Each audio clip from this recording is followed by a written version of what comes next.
Hey, what's up guys? So in this video we will see if the Poco C75 supports HDMI connectivity or not.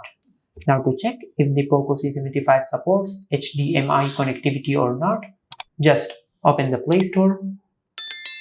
Now from here, just search MHL Checker. Now from here, just download this app. Now once the app is fully downloaded, tap on Open. Now from here, just tap on the arrow icon at the lower right corner on the display. Now from here, just tap on Done. Now from here, just tap on Check. Now as you can see, this device does not support MHL. Now you might ask, what is MHL? Now MHL stands for Mobile High Definition Link, or MHL.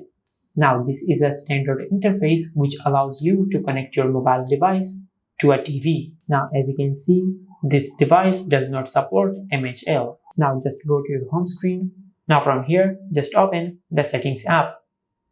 Now from here, just search HDMI connectivity. Now as you can see, there is no option for HDMI connectivity, which means the Poco C75 does not support HDMI connectivity. And this is how you can check if the Poco C75 supports HDMI connectivity or not. If you found this video helpful, please like the video and subscribe to our channel and hit the bell icon to get notified when we upload a new video.